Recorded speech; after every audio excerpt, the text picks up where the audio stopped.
Well, due to time travel manipulation and shenanigans, can you believe it? We're back the very next day with our Succession Season 3 review. Now, this is not to say I watched the whole season in one night, like that might imply, because I did record the Succession Season 2 review like a week ago. But I did watch this season incredibly quickly, especially for me, so all the Succession fans can find great pride in that. Um, but true, season 3 is over. We've got one to go. What do we think? We think more of the same. We love Succession here. The question is more so, how much do we love it? I will say I'm not sure if season 3 was better than season 2. I will probably have to think and reflect on it a little bit more throughout my life, maybe. But even in the distant, like, do I remember much about season 2 off the top of my head right now? It's probably a crazy question. If instigated, if primed, of course I could remember everything. But honestly not. I did just read it because I made my notes just now. So I did go through the Wikipedia page and the little episode summaries for season 3. So I'm very familiar with that. But I think I enjoyed the character journeys a little bit more. I think everybody overall, like, consistently probably had... No, I think the overall character writing for everybody... No, this is not how I want to phrase this. I think the character writing was better in Season 2. I think probably this season has higher peaks. But I also don't think everybody had equally good seasons in Season 3. Whereas I probably do think that for Season 2. I would say probably the Kendall stuff in this season, outside of the first few episodes, was a little boring. And I'm not boring, a little lesser.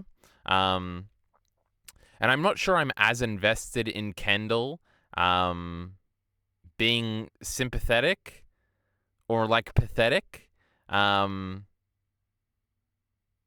maybe the show would like me to be, potentially.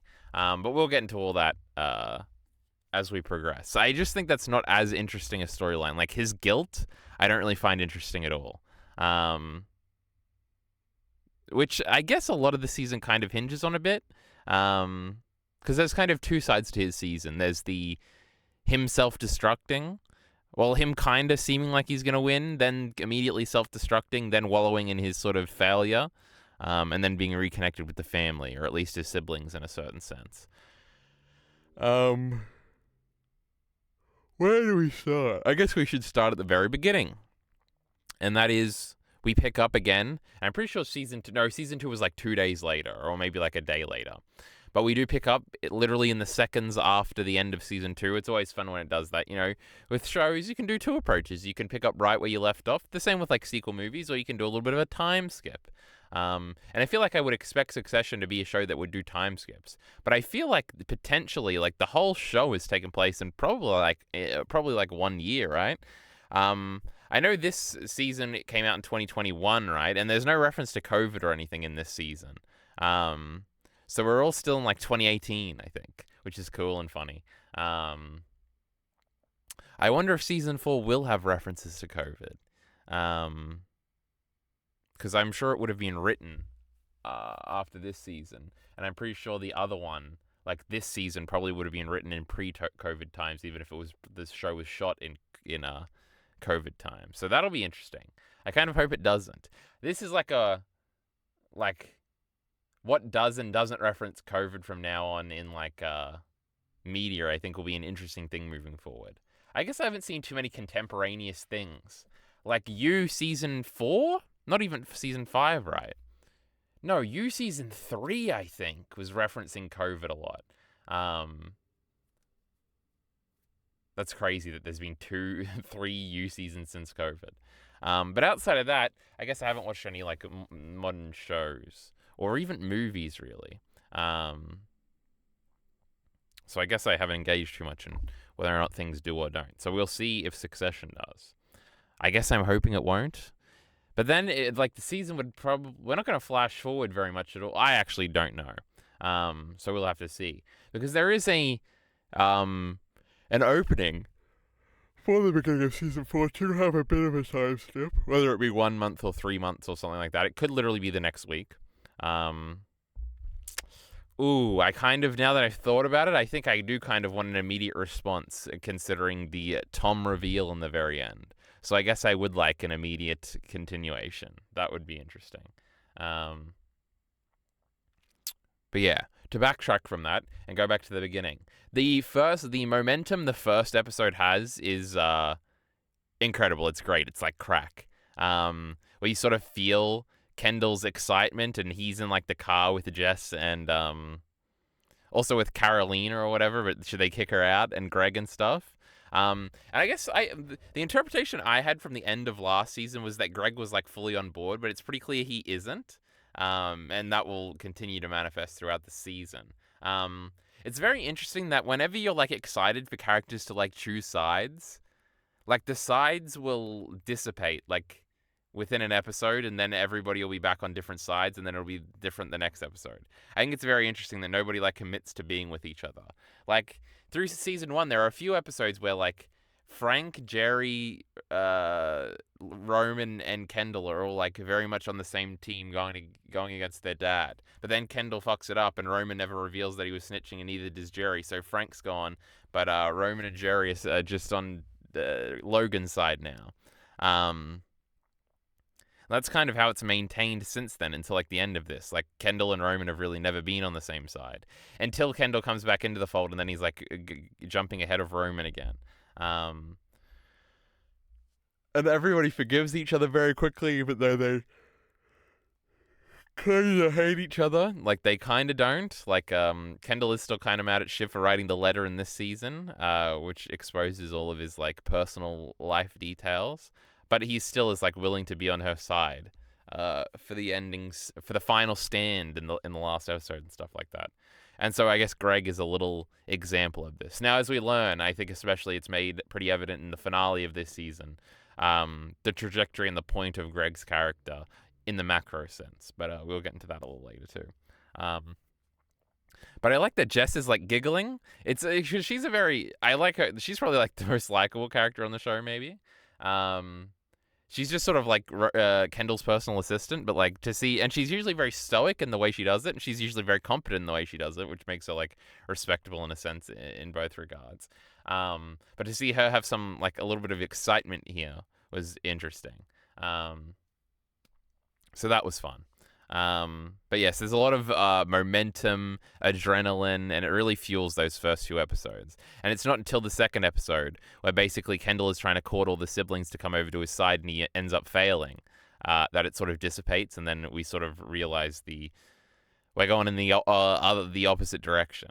And Kendall cannot and will not win, which is fun.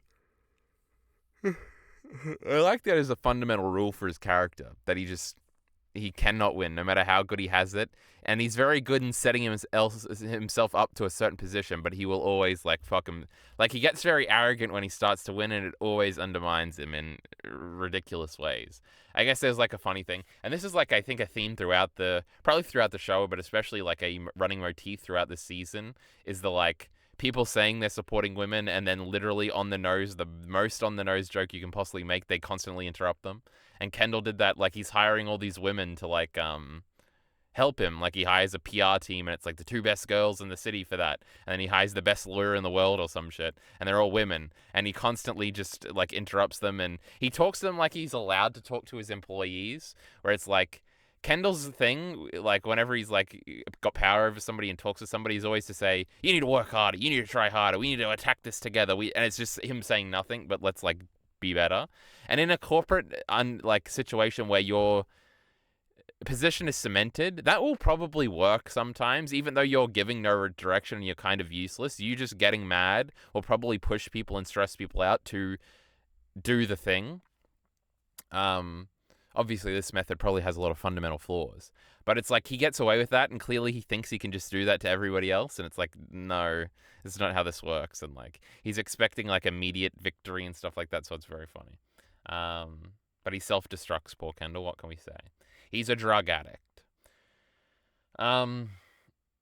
Everything about those first few episodes is really fun. It's like he's at Rava's place, which is ridiculous, and then he brings his girlfriend up there and she ruins something, and why? and Greg is also there fucking shit up, and then Greg's love interest girl is introduced there too. I forget her name, Comfrey or something. It's like comfy, but it's like not quite. Um, God, actually, the Greg stuff in this is like a really interesting. Let's just skip forward and talk about Greg for a little bit. So Greg has a line in the finale where he says, when Tom is offering him the keys to the kingdom, as we'll find out, to be his, it's not Sporticus, but it's a word that starts with S that relates to Rome and relates to Nero. He's going to make him his eunuch wife. It's going to be epic as he pushes his own wife down the stairs. My goodness. And Greg has the line where he says, well, what am I going to do with a soul anyway? And it's very much a deal with the devil. Tom's all dressed in white and stuff like that. And he's making his own deal with Logan. Or has he already made a deal with the devil through Shiv? My goodness. But that line is very illustrative of, like, Greg is very clearly, like, at some point, I think at the beginning, you're probably like, Greg's probably going to end up winning this succession battle, probably, just because he seems the least likely option at the beginning. And he seems kind of normal. But we've increasingly... Greg is sort of the proof that, like, it's not Logan that is corrupting all these people. It is just the situation. And the want for more and, like, ascendancy up the corporate ladder. Or maybe capitalism. That is the problem at the heart of this cast.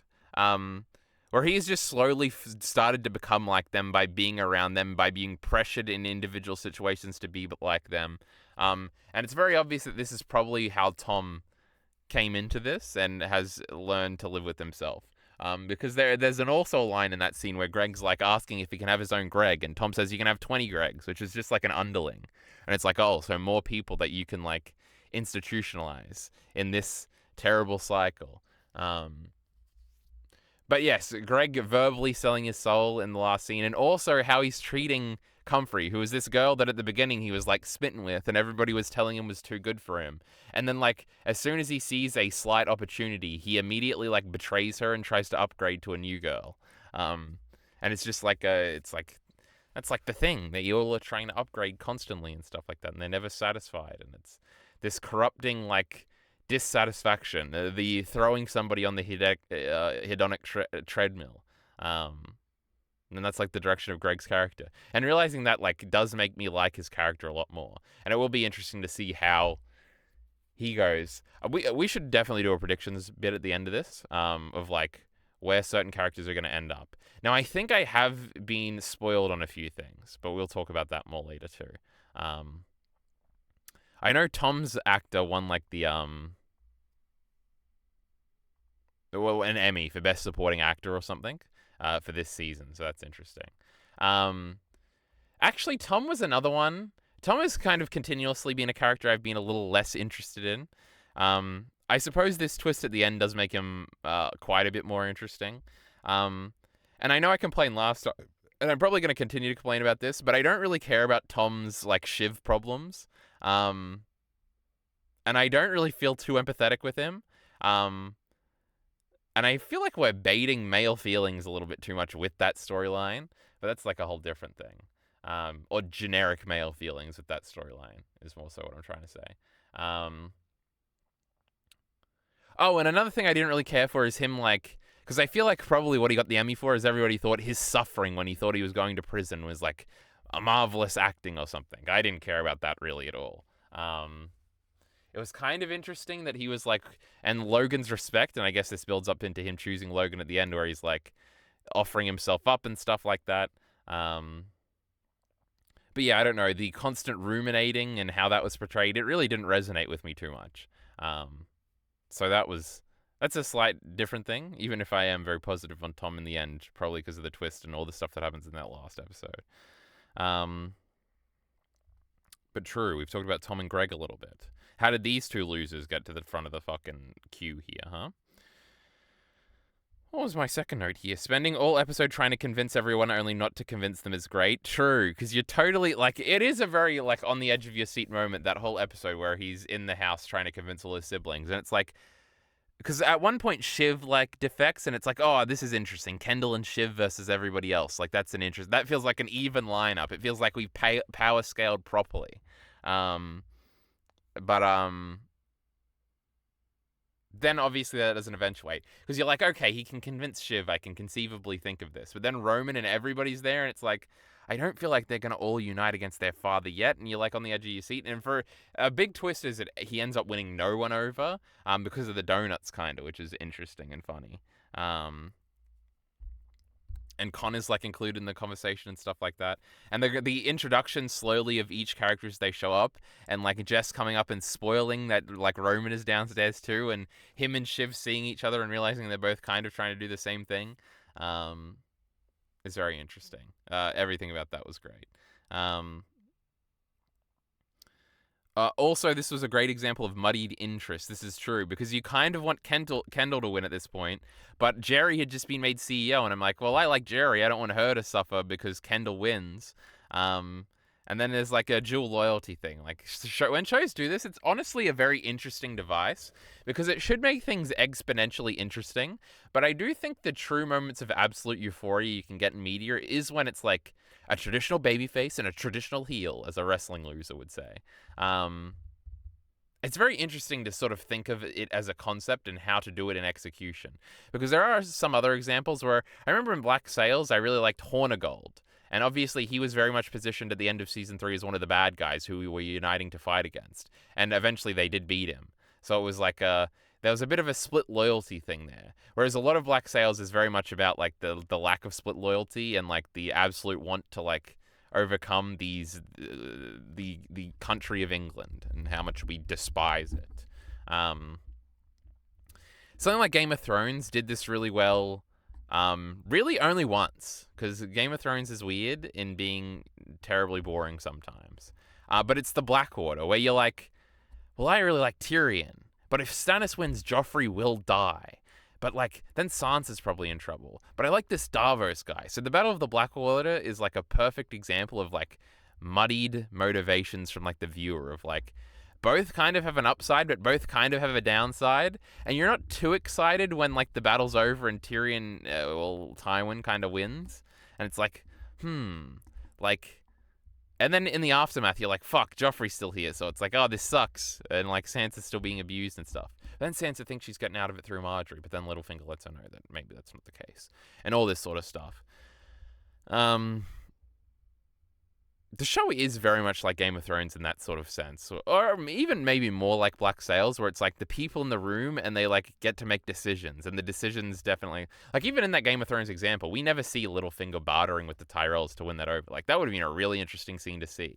But they sort of just cut it out because it wasn't really any of the main characters. But like seeing each individual scene, and again, Succession is kind of about restraint, as we keep saying. Because in Black Sails, they'll have meeting scenes and it will profoundly affect the rest of the plot forever. And it'll be like, wow, like Vayne and Flint did just come together. This is the craziest thing I've ever seen. I'm so hyped right now. When Succession, all the really cool meeting scenes, again, just never really have that much of an effect. Like the status quo is kind of continually maintained. And that's another big thing that sort of comes to the fore in the finale, where it's like, Logan just wins again. Fuck you guys. It's like all this kind of feels pointless, which again probably plays into the thematic point of the show where it's like, this whole thing is pointless. You don't really want this seat as CEO or whatever. You don't want to take over the company. This is probably bad for you.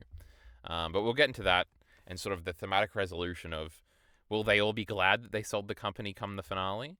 But we'll get into that in predictions.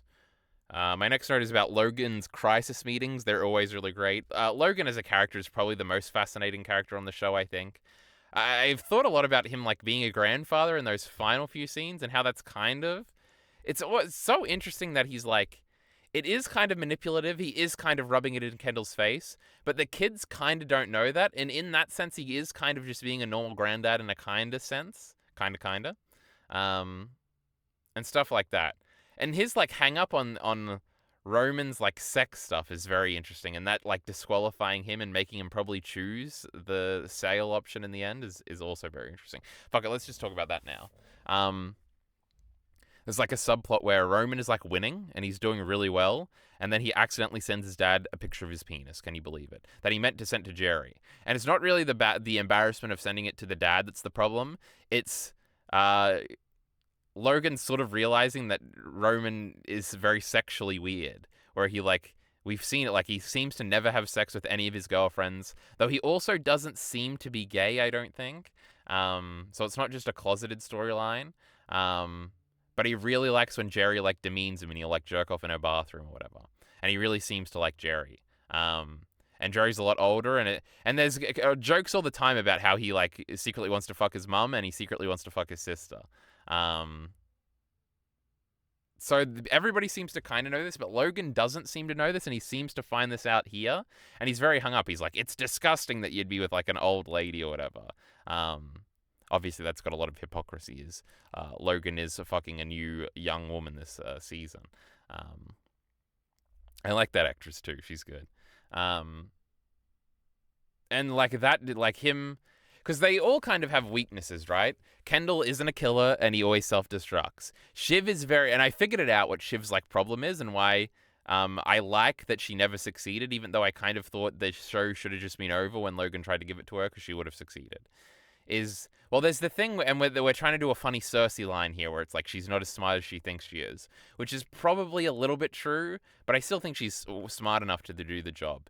It's Shiv's split loyalty, and her kind of having principles in some sense. That's like her problem, and it's on display in the election episode, and it's kind of on display the way she sort of like every one of her big interactions where she has to talk a woman into doing something that's like probably bad, and she like also coats it in trying to help them, is like a very anti-Logan thing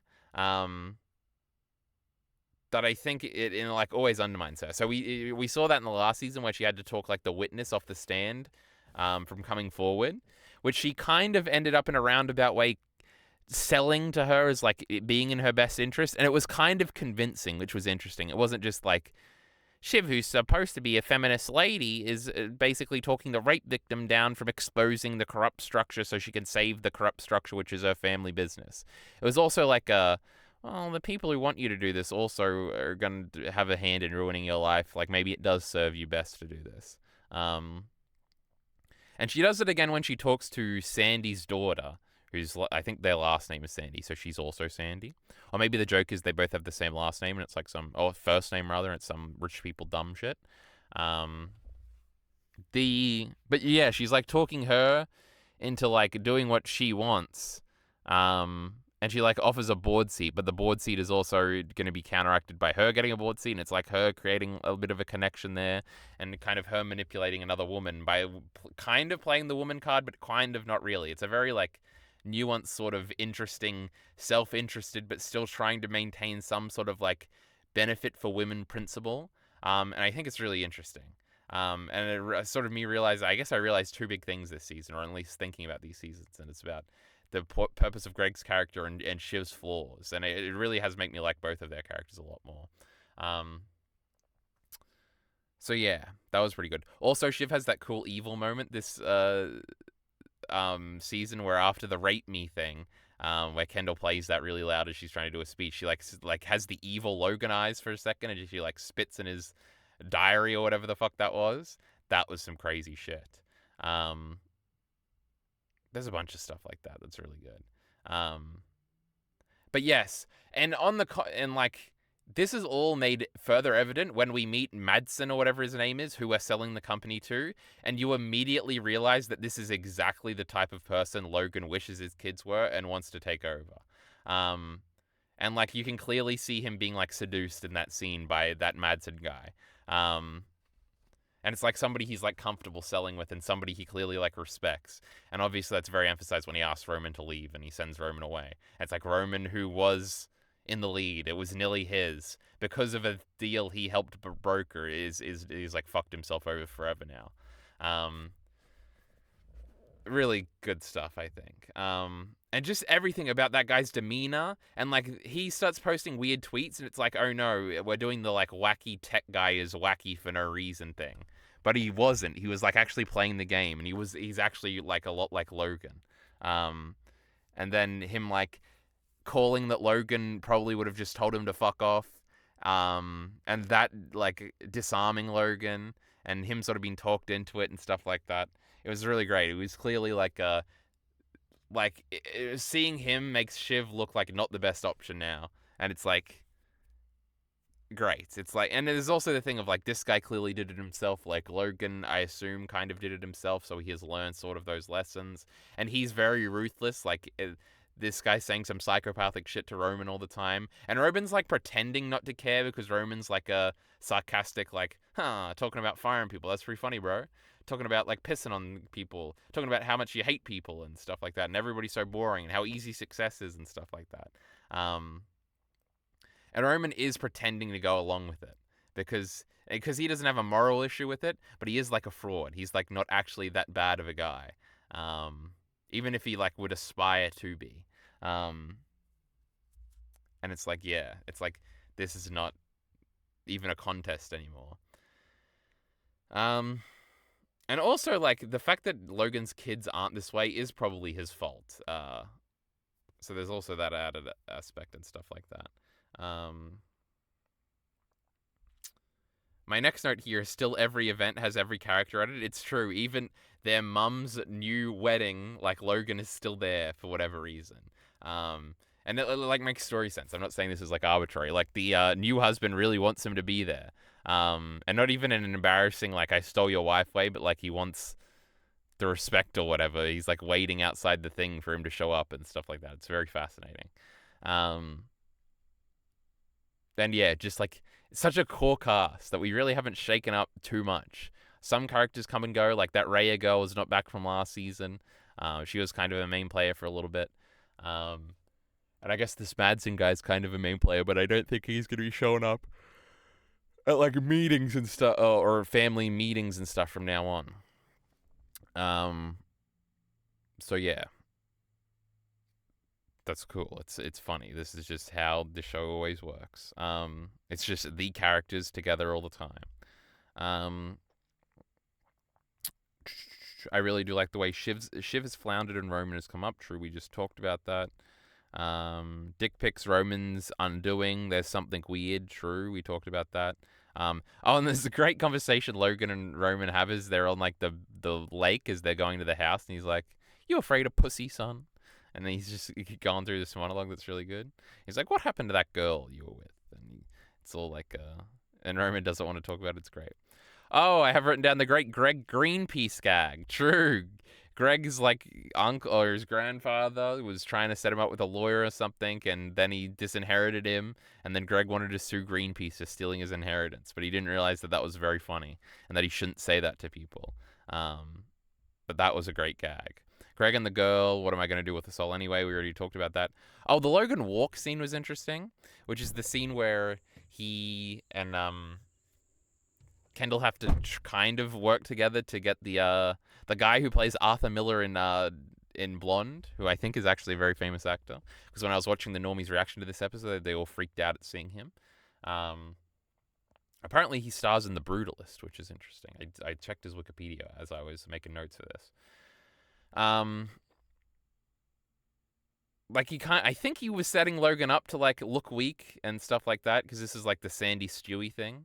Because we see Stewie getting out of the helicopter at the very end. And it is interesting where it's like Kendall and Logan are kind of forced. It's not as simple as it's like, an awkward moment where the two enemy characters have to like, where The Rock and Triple H have to be a tag team on Raw tonight. What's going on?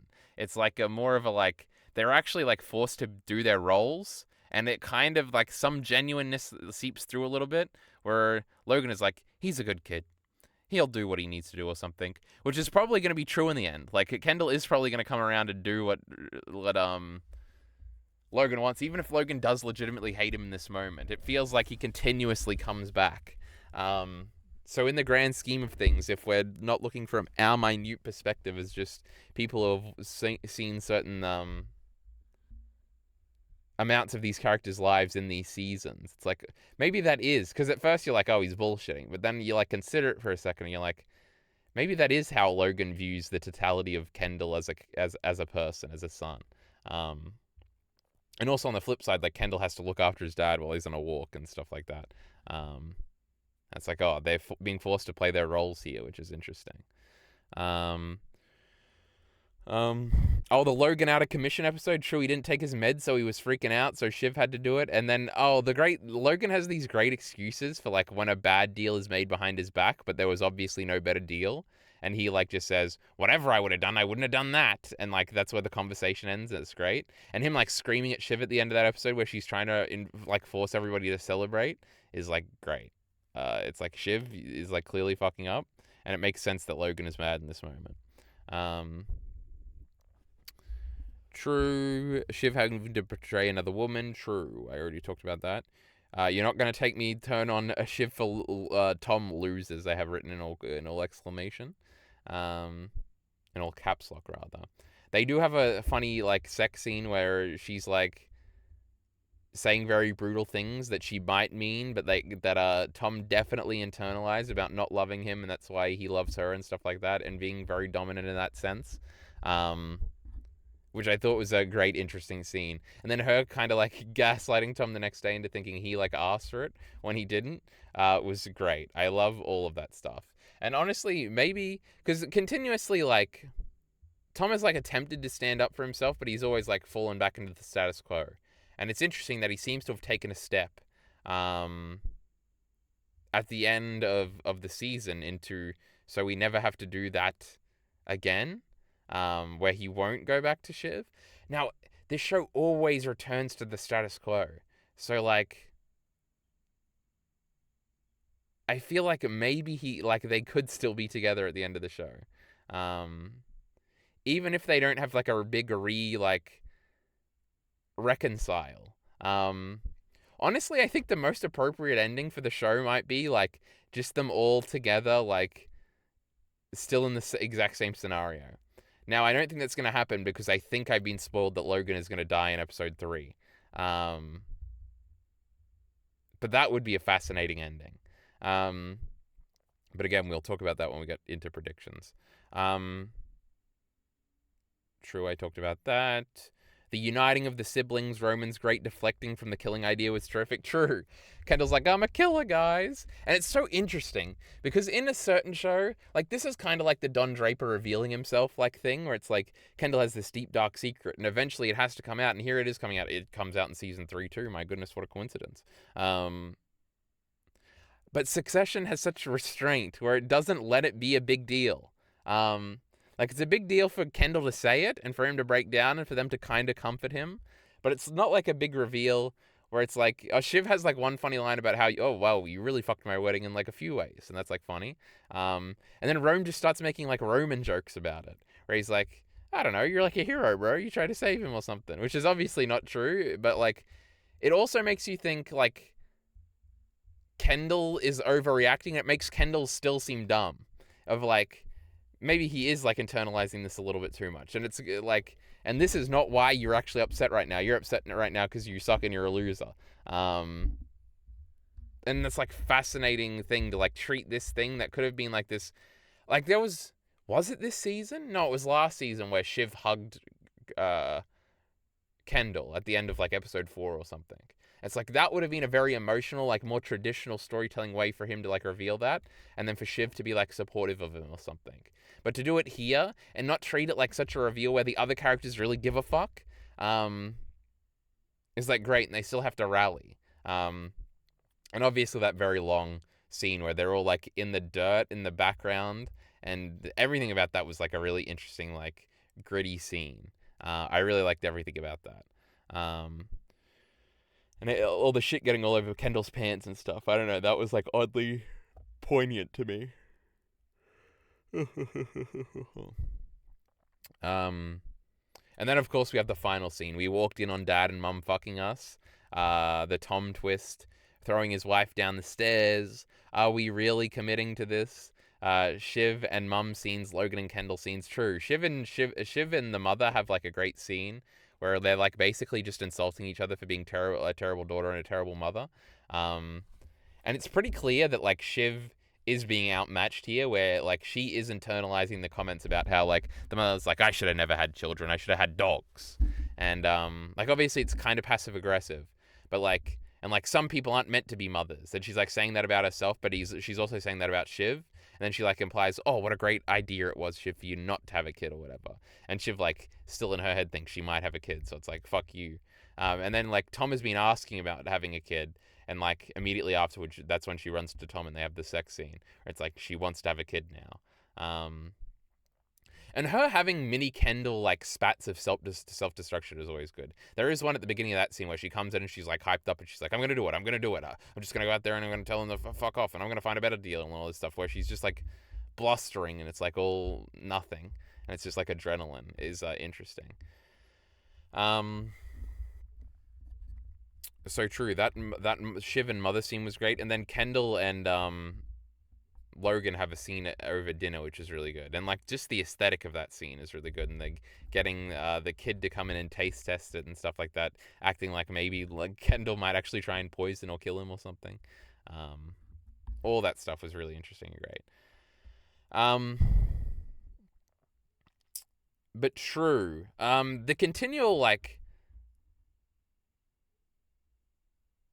assassination of the mother and Logan is like great, where it's just like they are constantly like fucking their kids over, and I don't know. I love a good like terrible parent, and not in evil ways like an anime, but in like prestige drama evil ways where they're undermining and very self-centered. It's just like such a realistic portrayal of things to me, and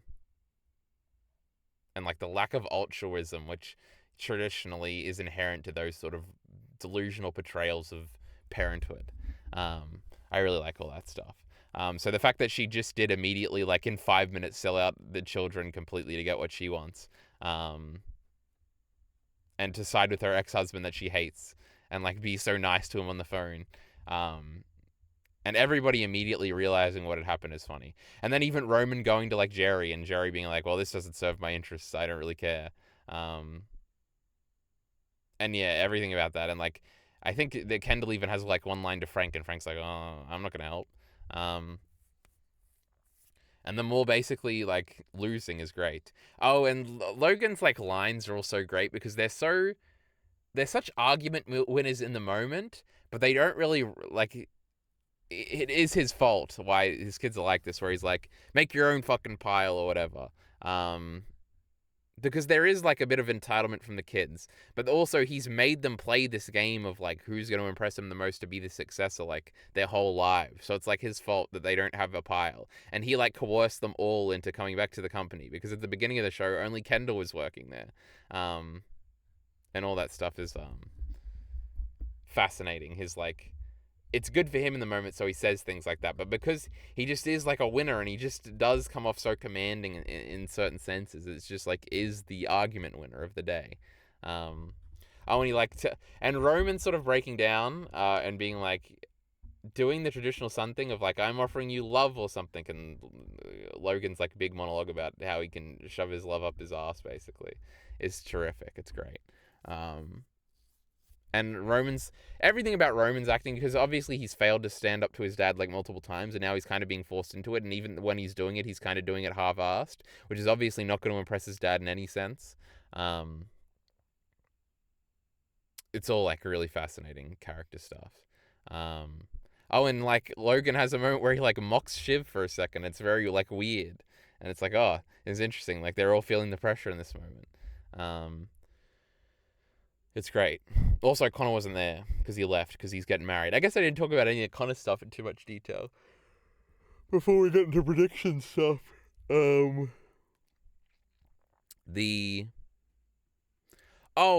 It's funny because like the whole time you think Connor's like the biggest dumbest fuck in the whole world, and you kind of hate him. Like the episode where he's like yelling at the staff at that one like dinner thingy is really annoying, and it makes you hate him. His general like delusion with most things. His relationship with Willa is like terrible, and it's like frustrating to even watch. And it's so funny that when they were considering presidential nominees and people started to almost consider him, how like immediately on their side I was. I'm like, yes, let's make Connor the president. This is gonna be great.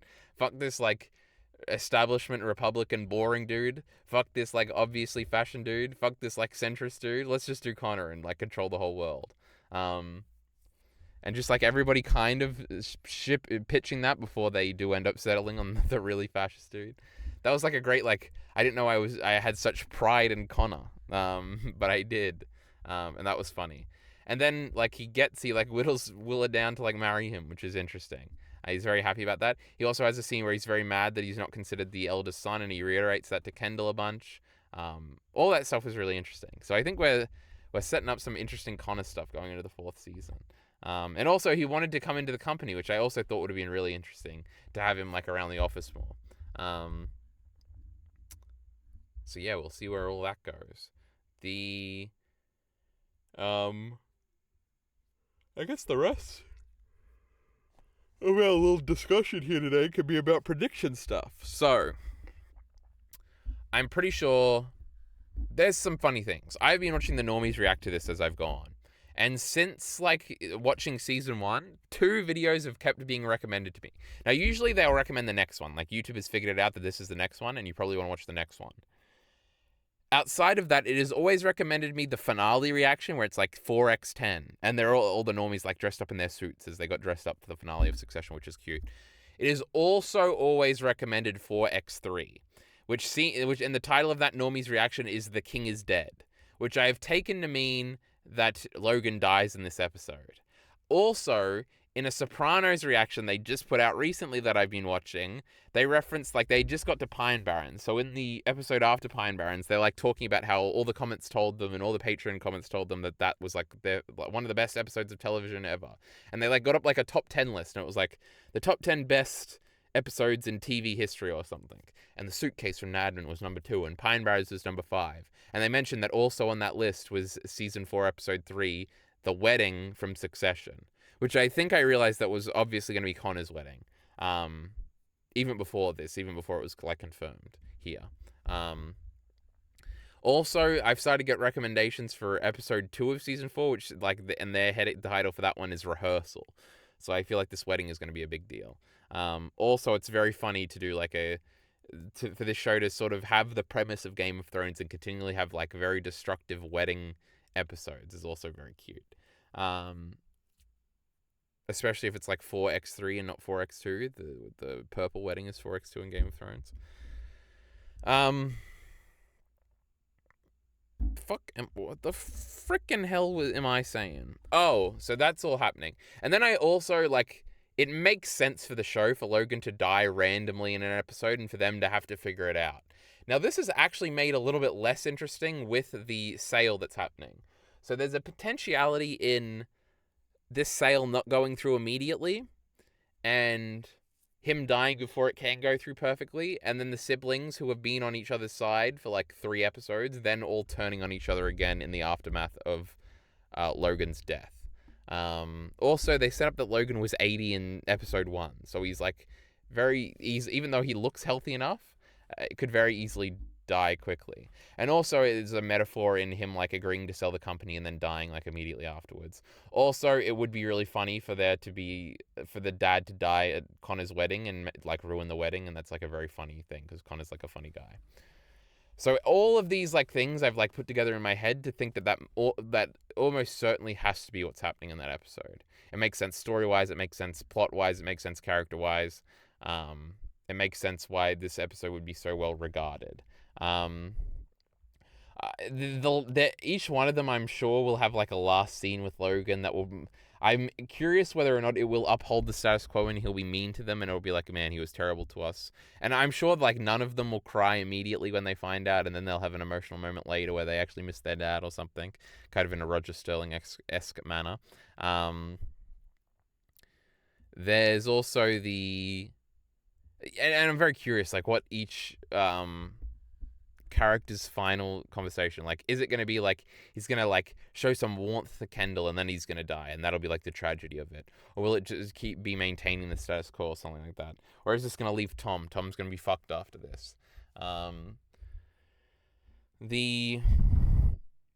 Tom does have that line in the season where he's like, Kendall, I would love to like kind of come and join you and not go to jail, but I've seen you get fucked constantly and I've never seen Logan get fucked. And it's like, oh, true, great. Logan is that guy, you know?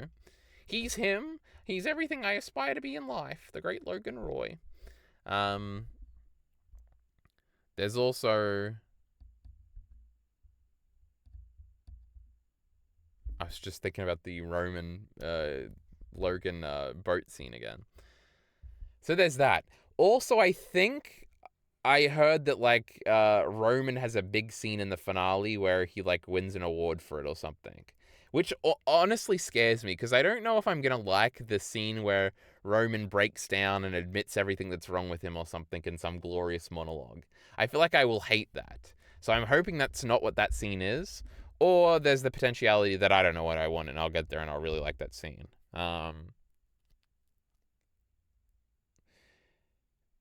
Because obviously there's like 6 or 7 episodes. I just saw the numbers. Isn't it funny that it's not 69 anymore? Anyway, the funny numbers, I mean. The, like, what do you fill the plot with then? Is it just them going against their father reincarnated, which is Madsen or whatever his name is? That could be interesting. But I feel not. I feel like it might be them trying to kill each other. And in that case, like, what is... I think I figured out that none of them are going to win in the end, which is kind of... It's interesting from it, because it is kind of the conceit of the show. Somebody's going to win and be the successor. But the show has kind of been about how it's going to ruin the life of whoever gets it or whatever. And, like, it's the fundamental thing that's wrong with these characters. Though I honestly don't know if that is necessarily entirely thematically true. I don't think any of these people would necessarily be great people if they weren't in this direct scenario. Why do I have a Relate REDM? He's asking me a question. I'll get back to this later. What an idiot. Get a life, Elite. So yeah, I don't entirely know. I'm pretty sure the finale of Succession is pretty well regarded. It is interesting that 4x3 is seemingly the best episode in the show. At least according to that one top 10 list, and one of the best, considered one of the best TV episodes of all time. It is also true that I feel like I heard about Succession a little bit while it was airing, but really when it was ending, there was a lot of talk on Twitter about it that I saw. So I think there's... That bodes well, right? I don't hear about Succession as like a bad TV show ending.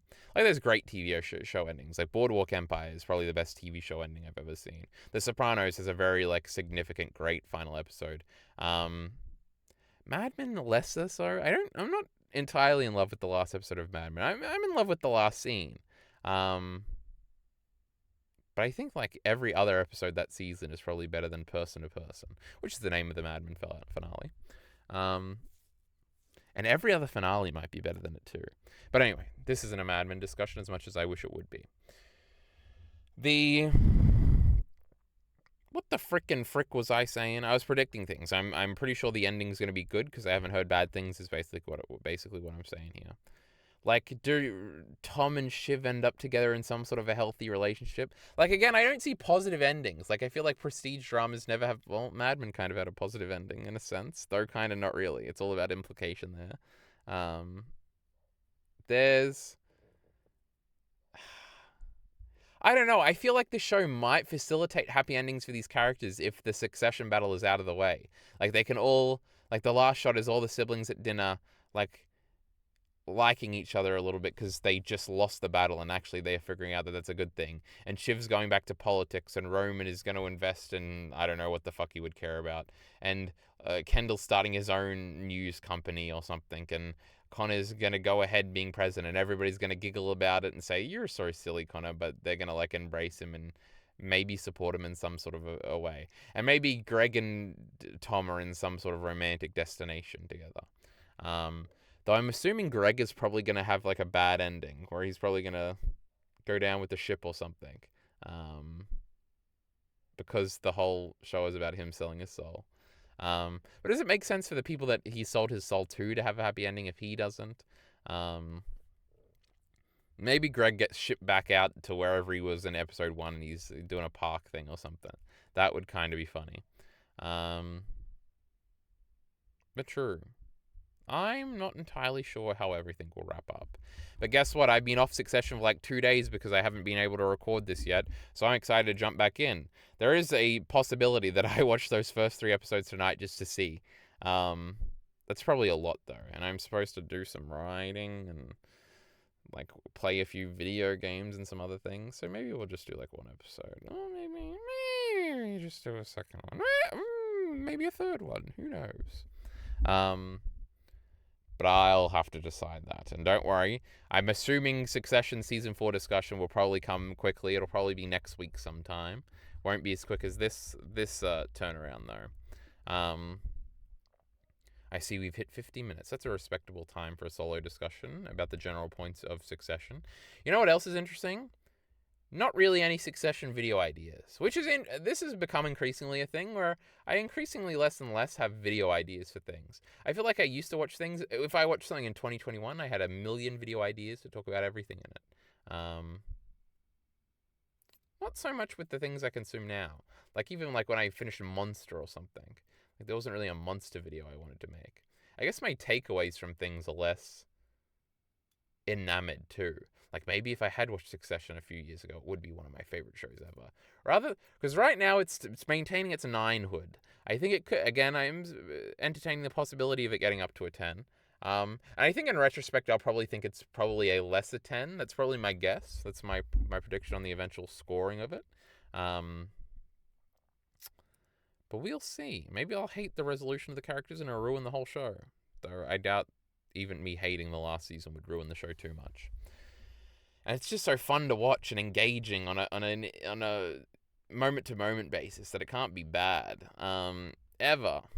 But yeah, honestly, I don't know. There's like that top of the tier top 4 shows I have where it's Black Sails and The Sopranos 3, which is The Sopranos, Mad Men, and Boardwalk Empire. Succession's probably, right now, my 5th favorite live-action TV show ever, I would say. It's up there. It's in that 5th ranking. I feel like I'm forgetting something that's usually up there. Like, there's You and there's Fleabag. I would say Succession is probably better than Fleabag to me. It's definitely better than You. But yeah, and I think that's about it. Yeah, so that's usually my top list. I think it will be interesting. I think by the middle of the year, I'll have a convincing top 10 TV shows list. Because I am enjoying watching TV shows, and I think I'll continue. Like, I think this singular discussion thing for TV series that people, like my frequent mutual discussion collaborators want to talk about, or don't want to talk about, I think this will be a thing. Though, Mia probably would have done Succession with me if I had asked. But I wanted to quickly do it solo. And my plan is still to start Industry, like, right away after I finish Succession. But there's going to be other shows in there, too. Like, I really want to watch The Newsroom. I went over this in my PowerPoint that I did. But there's some other shows, some other shorter shows that I would be definitely interested in checking out. And yeah, by the middle of the year, I'm hoping to have, like 10 shows that I can clearly say that I really like and talk about in some sort of a top 10 list. But we'll see. These are all future things. Let me go. I'm definitely going to absolutely start a Succession episode right after I go inside. So this is terrific. Get the fuck out of here, you losers. I hate you guys. I want to go and watch Succession. You guys are wasting my time. You're pissing me off right now. And now I'm wasting your time because I won't just end up in this video. So, we're all just wasting. We're all just in a mutually non-beneficial relationship like all the characters in Succession. My goodness. I'm a poet. I got away with words. How about this one? This is my favorite line of all time. You ready for it? Support links in the description below. Thank you.